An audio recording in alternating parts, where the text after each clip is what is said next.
ginawa ang administrasyon na ito, kundi pamumulitika lang at paninira sa mga kalaban nila sa politika. Kung napansin ninyo, noong lumabas yung malaking issue ng blanco sa mga blanco sa budget. At maraming nagtatanong at maraming nagsasabi na unconstitutional yung budget. Tinanong kung paano naging legal yung paggamit nila ng pera, puro blanco yung nasa loob ng budget, ay lumabas yung impeachment ko. Yun yun. Tapos, nung nagkaroon ng malaking krimen sa Estados Unidos na merong namatay dahil sa drug overdose, at kung makikita ninyo doon sa police report ay nandoon ang pangalan ni First Lady Lisa Marcos na isa sa mga tao doon sa loob ng kwarto kung saan yung tao ay nag-overdose sa suspected drug overdose sa hotel room, at ang daming nakikitang white powder substance na sinabi doon sa police report ay suspected cocaine din, ay bigla nilang kinuha si Pangulong Duterte.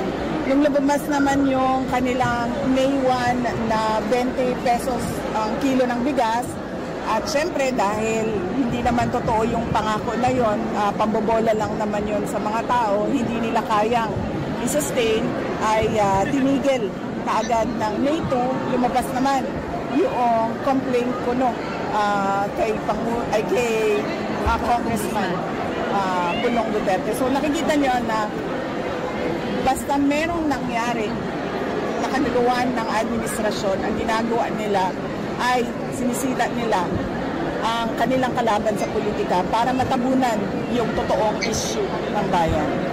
Does the President know about this already? I mean, si President Duterte, does he know about this new issue sa inyo about the Congressman Pulong na pang-atake sa inyo family? Hindi ko alam kasi hindi kami nagkausapan ng Pangulong Duterte. At hindi din kami nagkausap ni Congressman Pulong. Pero nakita ko siya na nagpa-interview siya doon sa labas ng detention center. So baka noong nasa loob siya ay napag-usapan na lang. So clearly, VP, you believe na this is part of political, again, attack sa inyong mga Duterte? Oh yes ma'am. Sabi ko na nga, every time nagkakaroon sila ng issue, malaking issue na kabalbalan na ginagawa nila, ang kanilang pang-cover sa mga issue na ito ay atakihin yung kalaban nila sa politika. Ano po? From national, or we're talking here of local politics, dyan lang po sa Davao? Hindi, national. Tulad nga na sinabi ko, blanco yung budget, nag-file sila ng impeachment. Ang laking tanong nun kasi blank check yun Parang ikaw na ang magsasabi kung paano at saan mo gagamitin yung pera ng gobyerno. Nag-file sila ng impeachment. Nung nagkaroon ng drug overdose at merong namatay sa Amerika at nandoon sa loob ng kwarto si First Lady Lisa Marcos, at nandoon sa police report, cocaine yung sinasabing nagkalat doon sa kwarto na yon, ay bigla na lang nilang hinila, kinidnap, kinuha, dinukot si Pangulong Duterte. Ngayon naman, 20 pesos ang kilo ng bigas, isang araw lang, tapos na, wala na. Kinalimutan na naman na pangako, ay bigla na lang merong nag-file ng complaint kay Congressman Pulong. Bibi, anong masabi niyo? Yung bigas po kasi sinasabi raw po ng Comelec daw is para nga po mag-give ito sa para nga po gusto pamilya ng ayuda and encourage sa after the election. Kasi kung ayuda ang pinag-uusapan natin, ibig sabihin, meron silang nakikitang pangangailangan sa tao, di ba? Kaya nga nila in-exempt ang AKAP at AIX, ayuda na kailangan ng taong bayan. So lalong-lalo na yung 20 pesos na kilo ng bigas, lalong kailangan ng mga gutom yun. Huwag nilang i-excuse. Hindi talaga nila kaya gawin yan. Hindi sila marunong paano gawin yan. At nagsisinungaling lang sila kasi nagpapanik sila sa pagbagsak ng ratings ng kanilang mga kandidato. Last two questions. Anong reaction mo sa case na nag-file against Pulong, Congressman Pulong? Answer na po yun, Na, sir. masyado nang mahaba yung nasabi Nasagot ko, na, sir. Nasagot na po. Nandiyan yan sa recording ko. Yes, sir. BP, ano masabi mo sa problema ng droga? Lalo po yung malala. Opo, ma'am. Yan ang sinabi ko, ma'am. Kapag ang ulo lulong sa droga, lahat ng kamay at paa, lahat yan magdodroga na rin kasi wala na silang respeto sa authority. Yan yung problema natin ngayon. Lahat ng tao, nagkakanya-kanya na ang mga illegal at kriminal. True ba yung presidente natin nagdodroga po? Well, mag-assume na lang tayo na totoo dahil ayaw niya magpa-drug test. Meron siyang video ng paggamit ng droga na hindi nila ma-deny kasi authenticated. Tapos, hinamon siya ng isang senator candidate na magpa-drug test. Ayaw niyang magpa-drug test. Last question, Alex. Time sa London. Can I ask, given how things have worked out, do you regret forming an alliance with President Marcos in 2022? No, because I am Vice President right now, so I do not regret anything. I am able to help a lot of people. I'm able to help people nationwide because my office is a national office. On that note, I am thankful. I am thankful that the 2022 elections happened and that I became Vice President. And I think this was really bound to happen. The 2022 elections was bound to happen so that everyone can see what a Marcos can do to a country, and that is just bring us to the road to perdition. Ma'am, gaano ka-importante ang result ng 2020 ng election ngayon sa Last susunod? question. At sa daw? How significant will be the result of the election now sa next election, ma'am? Well, depende. Kasi pag karamihan ay oposisyon ang nanalo, ay meron na talagang magtatanong at ahadlang sa mga maling ginagawa ng administrasyon.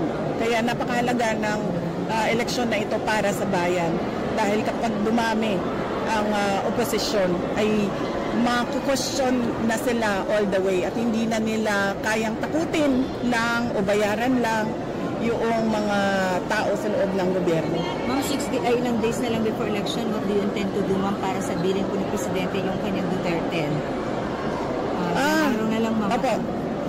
Tutuloy-tuloy pa rin yung kampanya namin. So, bukas meron kami sa Island Province, susunod sa Zamboanga, Sibugay, and then susunod sa North Cotabato. So, tuloy-tuloy na. Pagkatapos ng North Cotabato, ginagawa pa yung schedule. Ang huling-huli ko, supposedly, is yung Holy Mass for peaceful elections sa Davao na yon. The day before, wala ng kampanya yon, the day before election day. Ma'am, naka-schedule with PDP candidates. Will you join the meeting de avance? March 8 supposedly ang meeting de avance ng PDP, pero nahihirapan ako ayusin yung schedule ko sa dami ng mga candidates na nagre-request na mabisita yung kanilang lugar at makakampanya para sa 10 senador. But with all of them, ma'am, with all the candidates. Ma'am, thank you. Ma'am, sorry, but when you were running during Minuto 2022 with PBBM under the Unity ticket, ma'am, ulit-ulit po na pinapangako yung 20 pesos sa bigas. Nandun po kayo. Pero what were your thoughts back then? Actually, hindi ko siya narinig. Nakita ko lang sa isang video na sumagot siya, sa isang interview ata na sumagot siya sa 20 pesos ang kilo ng bigas. Tinanong ko na lang yon after na ng election. Tinanong ko yung isang businessman ng bigas. Sabi ko, kakayanin ba talaga ito or nagsinungaling siya noong sinasabi niya itong pangako na ito? Ang sabi sa akin ng businessman, nagsinungaling siya kasi imposible talaga ang 20 pesos na bigas. Pero pwede siya, hindi ko lang i-share sa inyo kasi ayaw ko tulungan. Thank you. Thank you. To ask you, ma'am, yung businessman na yan sa rice na hindi talaga kaya and PBBM just lied. When was that for BP? Right after his Thank you. announcement? Hindi. Nung pumunta ako sa Cebu sa Meron yan silang August na event ang Cebu eh. Hindi siya sinulog. May August na event ang Cebu eh. I was invited there. And sa haba nung parada na kinakamusta ko yung mga tao, 3 beses nagsabi sa akin, Inday Sara, nagalisod mi sa pagkaon, nagalisod mi sa bugas. Doon ko unang naramdaman yung disappointment ng mga tao doon sa hirap nila sa pagkain. Pero recent lang yun, ma'am? Or dugay na? Hindi, mga... Nasa DepEd pa ako nun eh. Yung event na katabi ko, si First Lady, meron pinirmahan sa car-car. Hindi ko na alam anong event yun. Oo. Okay, doon pa lang alam mo nang he can never fulfill the 20 pesos promise. After nun, yes. Nagtanong ako sa isang businessman. Alright. Thank you.